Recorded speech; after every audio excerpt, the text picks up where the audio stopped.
हाय, good morning, सत श्री अकाल, आदाब, नमस्कार, वणक्कम, जय हिंद। कैसे दोस्तों, मैं हूं आपका अपना डॉक्टर नवनीत कालरा। आज का टॉपिक शुरू करने से पहले ये बता दूं कि मेरी इवनिंग ओपीडी शुरू होने जा रही है इस सोमवार से, मंडे से। और मंडे टू फ्राइडे मैं ओपीडी किया करूंगा शाम को 6:30 से 7:30। ये होगी विकासपुरी में, यूके नर्सिंग होम विकासपुरी में, मंडे टू फ्राइडे 6:30 से 7:30। जिसको भी अपॉइंटमेंट लेना हो वो मेरे नंबर 9810416762 पे मुझे व्हाट्सअप करके ले सकते हैं, या हॉस्पिटल का नंबर मैं यहाँ पे दे दूंगा, वहाँ पे आप फ़ोन करके अपॉइंटमेंट ले सकते हैं। Thank you very much. चलिए आज का टॉपिक शुरू करते हैं।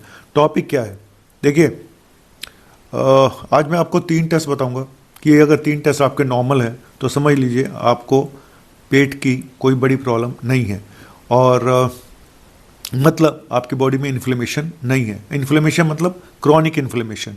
इन्फ्लेमेशन जो एक्यूट इन्फ्लेमेटरी चीज़ें होती हैं वो तो एक नॉर्मल चीज़ है कि आपको चोट लगी तो सूजन आ गई, आपको फीवर हुआ तो इन्फ्लेमेशन हुआ। लेकिन क्रॉनिक इन्फ्लेमेशन यानी बॉडी में लगातार सूजन का बढ़ते जाना ही बताया जाता है सारी बीमारियों की जड़ है। तो आज मैं आपको मेनली आज एक और टेस्ट बताने जा रहा हूँ। वो टेस्ट आपको पेट की, देखो बहुत सारे लोग पेट की प्रॉब्लम से ग्रसित हैं। हिंदी ज़्यादा अच्छी है ना मेरी, ग्रसित।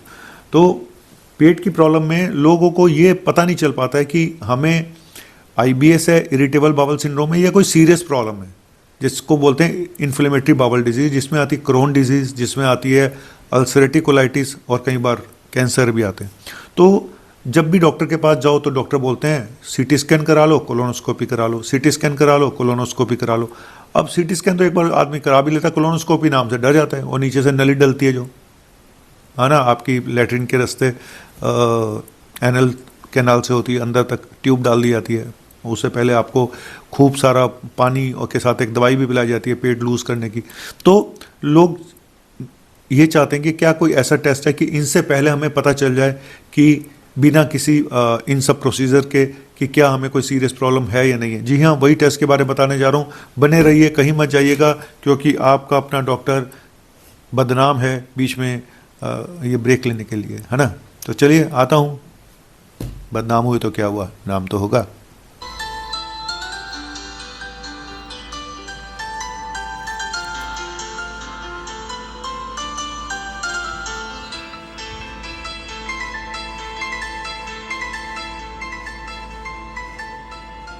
अगर आप बॉडी में ये देखना चाहते हैं कि आपकी बॉडी में कोई इन्फ्लेमेशन नहीं है तो 3 टेस्ट काफ़ी हैं। एक तो CBC with ESR with CBC, complete blood counts. दूसरा सीआरपी, ठीक है, सी रिएक्टिव प्रोटीन। तो ये दो टेस्ट तो ज़्यादातर लोग जानते ही हैं, लेकिन आज मैं तीसरे टेस्ट के बाद में बताने जा रहा हूँ। वो है कैल्प्रोटेक्टिन। कैल्प्रोटेक्टिन जो है 2 तरह से टेस्ट किया जा सकता है, एक ब्लड में और एक स्टूल में। तो ब्लड में तो वैसे ही है कि हमें बॉडी में सूजन देखनी है तो ब्लड वाला कैल्प्रोटेक्टिन हम करा के देख सकते हैं। कैल्प्रोटेक्टिन एक प्रोटीन होती है जो डब्ल्यूबीसी बनाती है, और जब एक्यूट इन्फ्लेमेशन होता है तो कैल्प्रोटेक्टिन बढ़ सकता है, ठीक है। और जैसे सी रिएक्टिव प्रोटीन बढ़ती हैं, तो ब्लड वाला कैल्प्रोटेक्टिन एक जनरल मार्कर है सिस्टमिक इन्फ्लेमेशन का। लेकिन पेट की समस्या जहाँ पे आईबीएस आईबीडी में पता नहीं चल रहा है। देखो, आईबीएस एक ऐसी बीमारी है जो हमारे कहा जाता है कि गट और ब्रेन की जब एक्सिस बिगड़ जाती है, हमारे ब्रेन और गट का एक आपस में संबंध होता है, तो तब आईबीएस होता है। जो लोग ज़्यादा सोचते हैं, स्ट्रेस में रहते हैं, उनको आईबीएस ज़्यादा होता है। हालांकि मोटा मोटा बोलूँ तो ज़्यादातर लोगों को स्टडी में पता नहीं चल पाए कि आईबीएस का एक्चुअल कारण क्या है। तो आईबीएस एक छोटी मोटी प्रॉब्लम है जिसमें हालांकि परेशान लोगों को करती है, लेकिन ये कोई सीरियस प्रॉब्लम नहीं है। इससे किसी पेशेंट की जान नहीं जाती है, ठीक है। लेकिन ज़िंदगी भर लोग दवाइयाँ खाते रहते हैं। लेकिन कई लोगों को ये डर होता है कि यार ये आईबीएस जो अभी अभी हमें आईबीएस डायग्नोस हुआ है तो कहीं हमें कोई बड़ी प्रॉब्लम तो नहीं है। स्पेशली जब आपका स्टूल या डायरिया हो रहा है, कॉन्स्टिपेशन है, पेट में दर्द है, कभी बार ब्लड भी आ जाता है, तो ऐसे केसेस में फिर इंसान का दिमाग खराब हो जाता है। उसको लगता है कि मुझे कोई सीरियस प्रॉब्लम नहीं है, स्पेशली जब आपकी प्रॉब्लम अचानक हुई है, पहले से नहीं थी। आईबीएस होता है सालों से है जी, 2 4 6 साल 8 साल हो गए, ठीक है, तब से है। लेकिन अभी अचानक कोई प्रॉब्लम हुई है, पेट की प्रॉब्लम, और डॉक्टर कह रहे हैं कि आईबीएस है, मुझे महीना हो गया, 2 महीने हो गए दिखाते हुए, तो क्या सर कोई ऐसा टेस्ट है? तो उसके लिए है फीकल स्टूल, लैट्रिन में एक टेस्ट है, जी हाँ, कैल्प्रोटेक्टिन टेस्ट जो लैट्रिन में होता है, आपके स्टूल में होता है, वो भी एक टेस्ट है जो इंटेस्टाइन की इन्फ्लेमेशन को बताता है, आपकी पेट की आंतों में कोई इन्फ्लेमेशन है या नहीं है उसको बताता है ना। तो आईबीएस में कोई इन्फ्लेमेशन नहीं होता। आईबीएस एक फंक्शनल डिसऑर्डर है, आपके दिमाग से जुड़ा हुआ एक डिसऑर्डर है। इंटेस्टाइन की एक आम भाषा बोलें कि लोग कहते हैं जी आपके पेट की नसें कमज़ोर हो गई हैं, ठीक है। तो आईबीएस में हम एंग्जोलिटिक देते हैं, कुछ पेट की आंतों को शांत करने की दवाई देते हैं, लेकिन जो इन्फ्लेमेटरी बाउल डिजीज़ है, जहाँ पे डर रहता है कि एक सीरियस प्रॉब्लम है, यहाँ पे आपको कुछ और मेडिसिन देनी पड़ेगी, पेशेंट की आने वाला टाइम में प्रॉब्लम भी हो सकती है, वो हैं अल्सरेटिव कोलाइटिस, क्रोहन डिजीज़, ठीक है। तो फीकल कैल्प्रोटेक्टिन टेस्ट अगर बढ़ा हुआ आता है, देखो हल्का फुल्का बढ़ा हुआ आना कोई बढ़ा हुआ आना नहीं है, लेकिन अगर जरूरत से ज़्यादा बढ़ा हुआ आता है, ठीक है, सिग्निफिकेंट बढ़ा हुआ है, 3 गुना 4 गुना 5 गुना इतना बढ़ा हुआ आ रहा है, तो वो इम्पॉर्टेंट है। वो बताता है कि इस इंसान के पेट में सूजन हो सकती है, इन्फ्लेमेटरी बाउल डिजीज़ हो सकती है, चाहे वो क्रोन डिजीज़ हो, अल्सरेटिव कोलाइटिस हो, ठीक है। कई बार ये जो कैल्प्रोटेक्टिन टेस्ट है, ये कई बार कोलोरेक्टल कैंसर में भी बढ़ जाता है, कई बार फूड पॉइजनिंग में भी बढ़ जाता है, कई बार कुछ खास पेट के इन्फेक्शन होते हैं उसमें भी बढ़ जाता है। लेकिन जब भी ये टेस्ट कराना हो, उससे पहले 3-4 दिन तक कोई भी पेन किलर ना खाएं, specially NSAID, non steroidal anti inflammatory drugs, और कोई PPI जो ऐसी हैं जो एसिडिटी की दवाइयाँ होती हैं उनको भी बंद कर दें, तभी एक्चुअल रिपोर्ट आपकी आएगी, ठीक है। क्योंकि यहाँ तो ये है ना कि एसिडिटी तो हर दूसरे इंसान में, हर इंसान एक DSR खा रहा होता है, पेन DSR, मैं पेन डी खाता हूँ, मैं ये खाता हूँ। और एक चीज़ और मैं आज को आपको हंसी की बात बताऊँ, जब भी आप हॉस्पिटल में इमरजेंसी में जाते हैं ना, आपने देखा होगा, आप इमरजेंसी किसी हॉस्पिटल में गए और वहाँ पे जूनियर डॉक्टर ड्यूटी पे होते हैं, रात के 1 बजे गए, 2 बजे गए।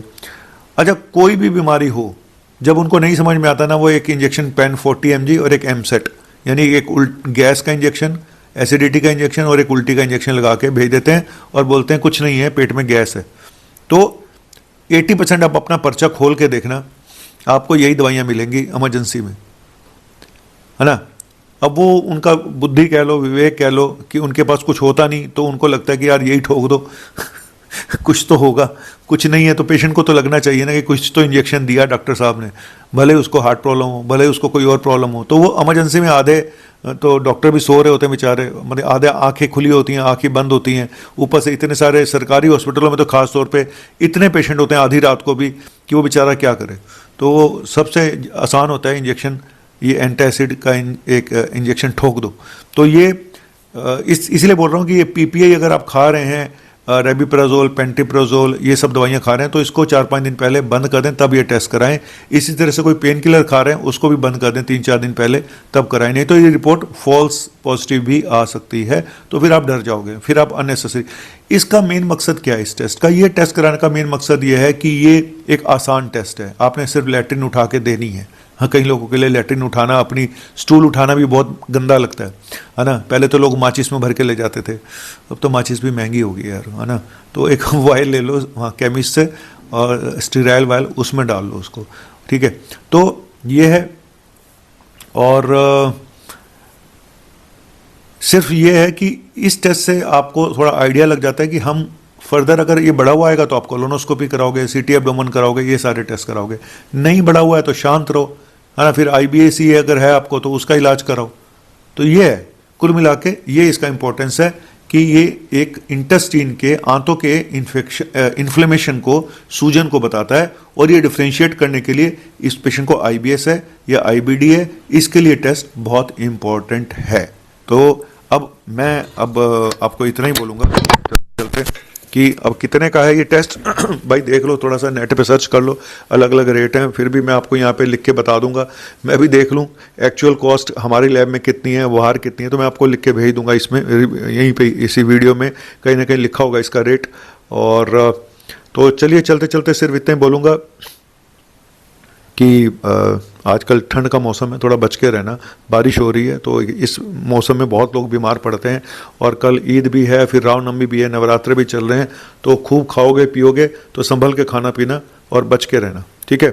तो जिंदगी मिलके बिताएंगे, हाल दिल गा के सुनाएंगे। अच्छा मैं लग कैसा रही हूँ पहले ये बताओ। देखो इतनी ठंड हो गई भाई, मैं बुढ़ापे में बाहर निकला हूँ। आज पता चल गया मुझे मैं 60 साल का होने वाला हूँ। मैं सही बता रहा हूँ, मैं घर से बाहर निकला, ठंड लगी, मैं वापस गया, कपड़े चेंज किए, कोट पहन के आया हूँ। तो इसलिए आप भी ध्यान रखिए, जोश जोश में ये ना हो कि आपको अपने आप को बस वही फन्ने कहाँ समझते रह जाओ, फिर सीधा SRK से KRK बन के आप सीधा हॉस्पिटल पहुंच जाओ। तो जिंदगी मिलके बिताएंगे, हाल दिल गा के सुनाएंगे, हम तो सात रंग हैं, एक जहां ये जहां रंगी बनाएंगे। गाना मैं बहुत बार गा चुका हूँ, लेकिन मेरे दिल के बहुत करीब है। जैसे सोनू निगम के हर गाना बड़े दिल के करीब होता है ना, मेरा ये गाना दिल के बहुत करीब है। चलो बन गया, इसको बहुत होगी नौटंकी।